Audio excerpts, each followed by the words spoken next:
جی میرے خیال میں جو اس کا سینٹر تھا، لیٹ سے اگر نرو سینٹر تھا تو وہ تو وہیں تھا زبان پارک میں. میں اپنا اوپینین اس پہ دے رہا ہوں. تو آئی تھنک سو کہ اس کے اندر جو ہائیسٹ لیڈرشپ ہے بالکل شامل ہوگی، بیکاز یہ ابرپٹلی تو ہوا نہیں. آئی تھنک اس پہ پہلے بھی ڈسکس ہوا تھا کہ it was over a period of 1 year جو ہیٹ کیمپین کی گئی ملٹری اور لیڈرشپ کے اگینسٹ، اور پھر اسی انفارمیشن آئی وڈ سے جو ڈومین سے اس کو سوئچ کیا گیا فزیکل وائلنس کی طرف.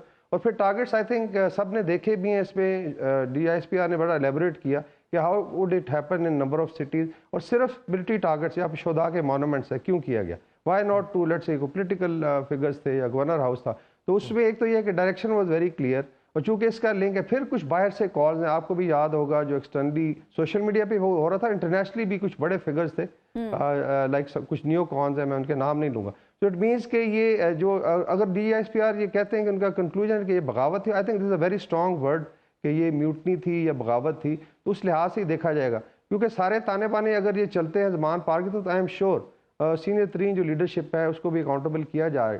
اس کے علاوہ جو ایک امپریشن بنا تھا کہ شاید جو آئے پریس کانفرنس کرے اور چلا جائے، تھنک اس کو بھی ریبٹ کیا گیا کہ ارسپیکٹو آف کہ کون ہے. اینڈ آئی ایم شیور اس کے اندر ایک تو تھے جو ایگزیکیوٹ کر رہے تھے، کچھ لوگ جو لیڈرشپ میں فزیکلی وہاں پہ موجود تھے.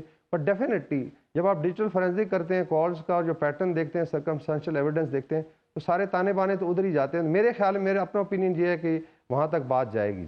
اچھا یہ بتائیے گا کہ عدالت میں فوجی عدالتوں، سپریم کورٹ میں فوجی عدالتوں کے حوالے سے ایک مقدمہ زیر سماعت ہے، تو آج کی یہ جو پریس کانفرنس ہے اس کو اس کے ساتھ بھی جوڑ کے دیکھنا چاہیے، کیونکہ ماحول ایک بنا ہوا نا، متوازی کچھ واقعات چل رہے ہیں. جی اس میں ڈائریکٹلی تو انہوں نے نہیں کہا، لیکن اگر آپ اس کا انالیسس کریں تو تین I think there were three kind of I would say people who are addressed. ایک تو پیپل آف پاکستان ہے، آرمی نے ود ان بھی ایک میسج دیا ہے وین دے سے جی کہ we made account. I think in case اگر کوئی ڈاؤٹ تھا تو وہ بھی ختم ہو گیا. ریٹائرڈ کمیونٹی کو بھی میسج ہے، ویٹرنس کو بھی بڑا کلیئر میسج تھا کہ ریسپیکٹو آف کہ آپ کی پوزیشن کیا ہے یا آپ کا اسٹیچر کیا ہے اف یو آر انوالوڈ. اور اس کے بعد آئی ایم شیور جو یہ کیس رکھا ہے آئی ایس پی آر نے، it is for the state institution جو فوج کے علاوہ ہیں، ان کو بھی دیکھنا چاہیے. This is what is the feeling. دوسرا یہ کہ سرکمسٹینشل ایویڈنس کے علاوہ ایک اسٹرانگ ایویڈنس ہے. اگر ڈی ایس پی آر اس کو بغاوت کا نام دے رہے ہیں تو I think this is very very strong message to the courts also, not influencing their let's say basically decision, لیکن ڈیفینیٹلی ایک آرگومنٹ سامنے رکھا گیا ہے کہ جی this is how the military looks at it and this is how. باقی جو ہے پاکستان آرمی ایکٹ تو بالکل آج نہیں بنا، 1952 سے 67 میں اس کو ایکسپینڈ کیا گیا تھا، اور it exist in number of countries. اگر آپ ٹائم ہوا تو اس پہ میں تھوڑا ایلیبریٹ بھی کر دوں گا کہ کوئی نئی چیز نہیں ہے. کافی سارے ملک ایون نیبرنگ کنٹریز میں جہاں پہ مثالیں موجود ہیں. تو I think the message is gone to there as well. اچھا یہ ایک اور مجھے بات بتائیے گا کہ آج جب خود احتسابی کی بات انہوں نے کی کہ ایک لیفٹنٹ جنرل سمیت کئی اعلیٰ افسران ہیں جن کو جو اس خود احتسابی کی زد میں آئے ہیں، لیکن جب ان سے یہ سوال ہوا کہ بار بار ہوا اور یہ بار بار نقطہ اٹھتا رہا، حتیٰ کہ آخر میں بھی انہیں ایک بار پھر اس کو ایلیبریٹ کرنا پڑا، میں اس کو شاید سمجھ نہیں پایا. آپ ذرا اس کو مزید روشنی ڈالیں گے وقار صاحب کہ اگر یہ جیسے ریسٹرینٹ، انہوں نے یہ بہت کمال کی بات ہے کہ فوج نے اس پر اشتعال صورتحال کو بڑے حوصلے سے نمٹا 9 مئی کو.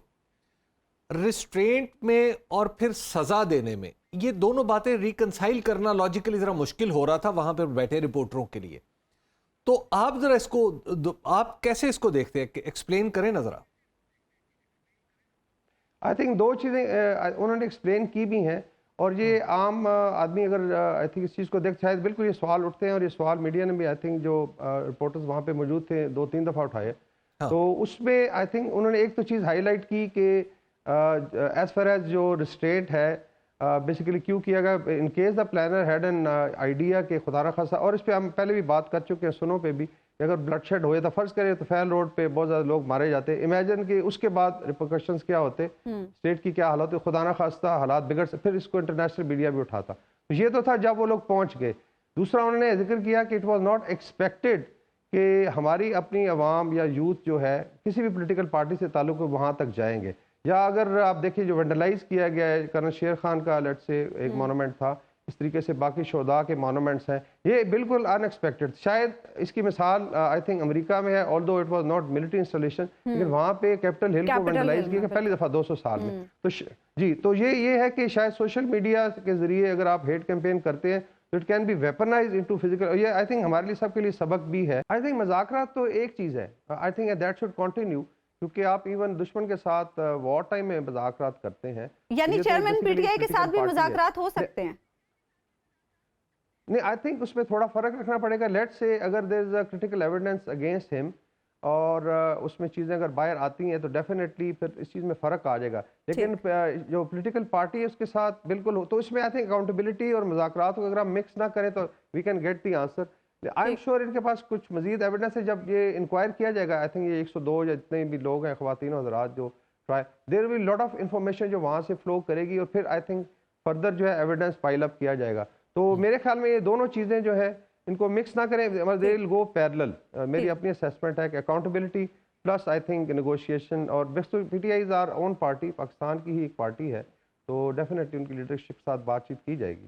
ٹھیک. اچھا, ایک اور بڑا امپورٹنٹ انہوں نے پوائنٹ اٹھایا کہ اگر ہم نے اندرونی انتشار کا راستہ نہ روکا تو یہ بیرونی یلغار کا راستہ ہموار کرے گا. دس از سم تھنگ ویری سیریس. تو اس سے کاؤنٹر کرنے کے لیے اب کیا کیا جائے گا؟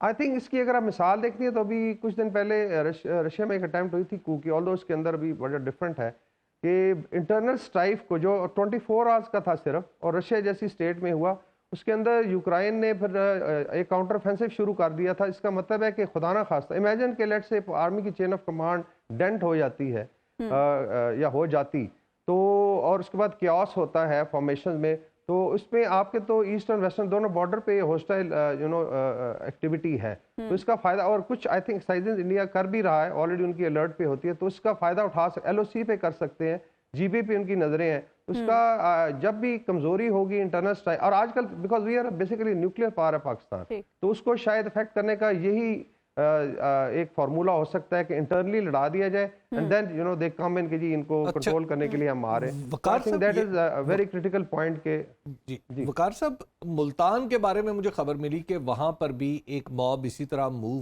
ہوا, لیکن وہاں کی پولیس نے بڑا ایفیکٹو کام کیا اور ان کو راستے میں روک دیا, کینٹ کی طرف جانے نہیں دیا, حساس تنصیبات تک پہنچنے نہیں دیا. تو اس کو پریسیڈنس بنا کے کیا باقی آپ سمجھتے ہیں کہ آج جہاں تک اب معاملات پہنچ چکے ہیں, اس سے آگے پولیس سے بھی کچھ جواب طلبی ہوگی, آئی جی سے پوچھا جائے گا, لاہور میں اور لوگوں سے پوچھا جائے گا کہ بھئی آپ کہاں تھے, آپ کہاں تھے, آپ کو کسی نے کال کی یا آپ نے روکنے کی کوشش کی یا کیوں نہیں کی؟ جی بالکل, اگر آپ ملتان کا دیں, اسی طریقے سے کے پی میں نے بتایا نا, دیر ور سرٹن فورس جہاں پہ مل کے ایل ای ایز نے, لا انفورسمنٹ نے, ایف سی نے اور آرمی نے مل کے کیا اور وہاں تک نہیں پہنچ سکے. آئی think this is a very pertinent question جو بالکل اٹھایا جانا چاہیے, اور اس میں پولیٹیکل لیڈرشپ بھی آ جاتی ہے کہ واٹ ور دے ڈوئنگ اور ان کی کتنی ذمہ داری بنتی ہے. آفٹر آل ایک لا انفورسمنٹ سب سے پہلے تو پولیس ہی ہے, اس کے بعد یو نو باقی ایجنسیاں آتی ہیں یا ملٹری کا رول آتا ہے اس میں.